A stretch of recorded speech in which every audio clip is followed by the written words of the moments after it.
할렐루야. 오늘도 진리의 말씀과 그리스도의 사랑으로 충만해지시기를 축복합니다. 사랑의 하나님, 주님의 말씀으로 교훈하사 우리의 영혼을 일깨워 주소서. 예수님의 이름으로 기도드립니다. 아멘. 빌립보서 1장 2절 3절의 본문으로 하나님의 말씀을 전하겠습니다.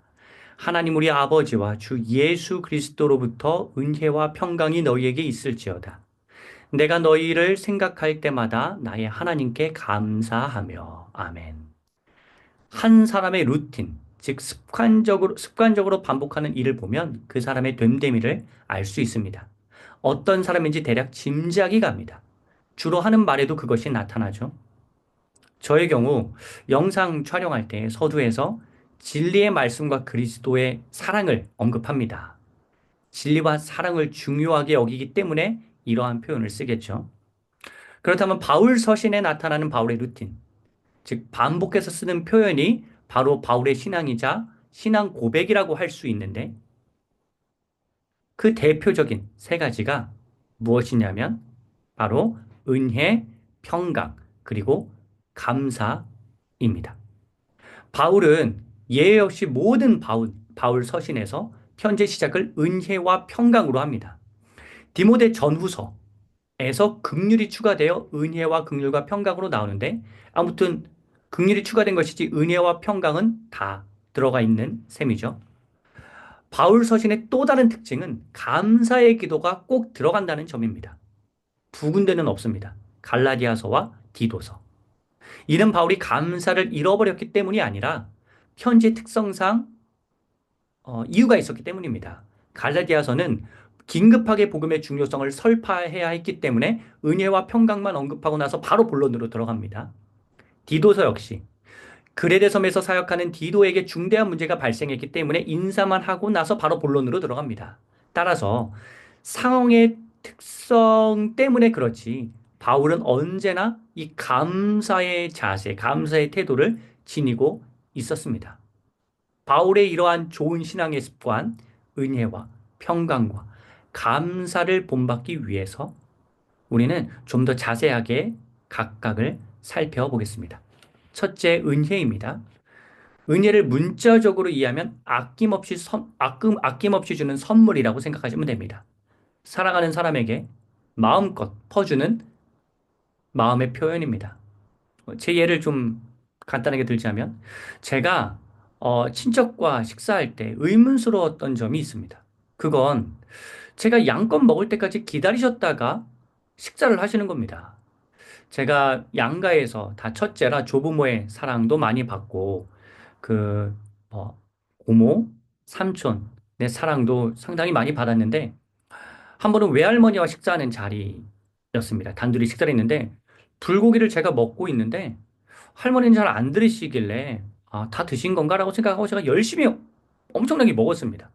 근데 양은 너무 많은데 배가 너무 불러서 제가, 아, 이제 도저히 못 먹겠다라고 생각하고, 이제 숟가락을 놓으니까 할머니께서 그제야 불고기를 드시기 시작했고, 남은 불고기를 다 드셨습니다.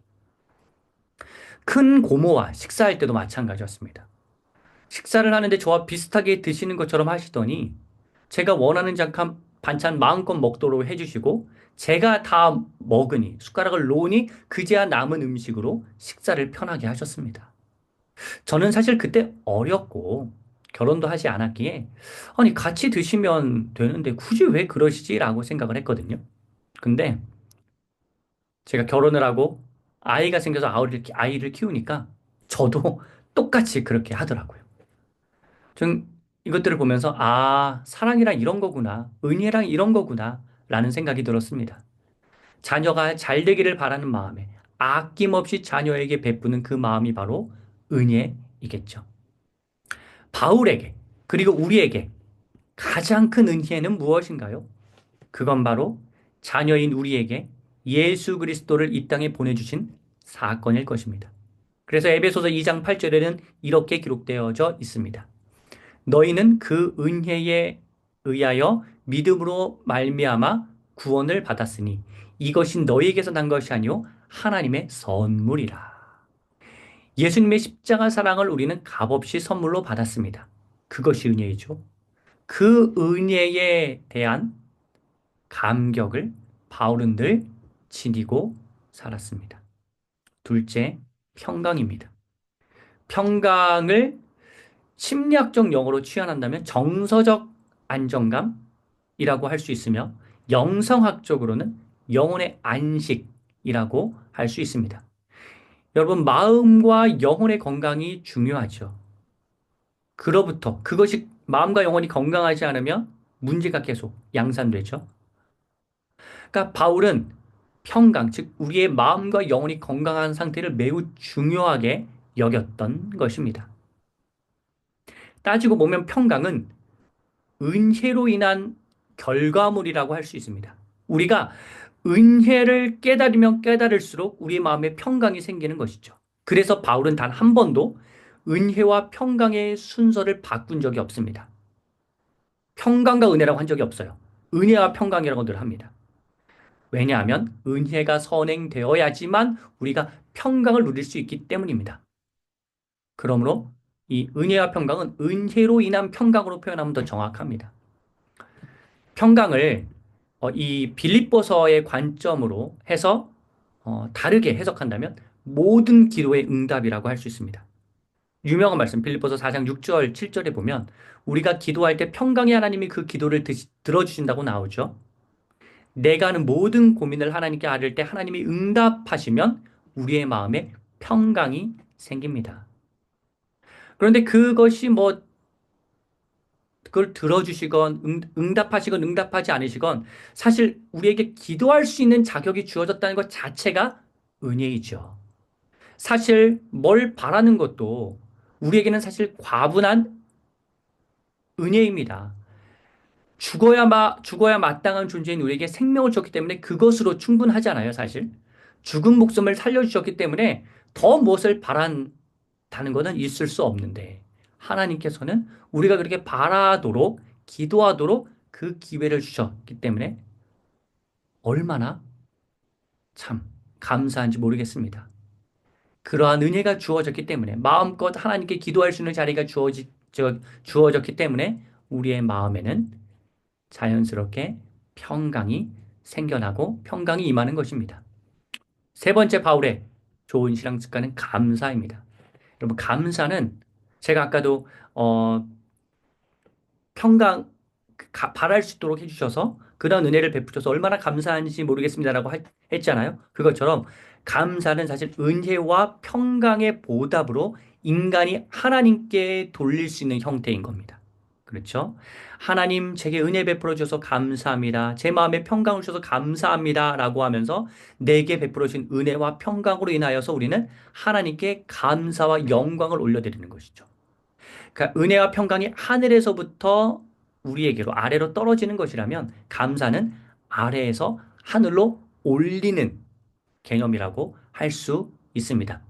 여러분, 감사에 대한 여러 논의가 있고 또 여러 귀한 말씀이 있는데 제게 굉장히 인상적이었던 표현은 당연하게 여기면 감사가 사라진다입니다. 여러분, 우리에게 주어진 여러 이득, 혜택을 당연하게 여기지 않고 은혜로 여길 때 우리 안에 감사가 생겨납니다. 감사는 또한 겸손의 고백입니다. 내가 잘해서 나의 힘으로 뭔가 이뤘다고 말씀하시는 분들이 많은데 그건 사실 착각이죠. 반드시 누군가의 도움이 있었기 때문에 그것을 이룬 것입니다. 그래서 자서전을 이렇게 쓸 때 나처럼 해라. 내가 잘해서 이렇게 됐다라고 하는 것은 아직 인생의 높은 경지에 오르지 못했기 때문에 그런 표현을 하시는 겁니다. 정말로 솔직하게 자서전을 쓰시는 분들은 내가 나의 힘만으로 이거는 불가능했다.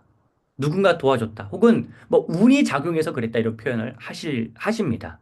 그 운을 우리가 기독교적으로 표현한다면 하나님의 섭리로 하나님이 은혜에 베풀어 주셔서 가능했던 것이라는 의미겠죠. 내가 잘나서 된 게 아닙니다. 그렇기 때문에 우리는 겸손의 고백으로 감사를 하나님께 올려드리는 것이죠. 그러므로 우리는 교만하지도 말고 위축되지도 말고 감사의 기도를 하나님께 드려야 합니다. 내가 좀 높은 자리에 올라갔다고 해서 교만해서는 안 됩니다.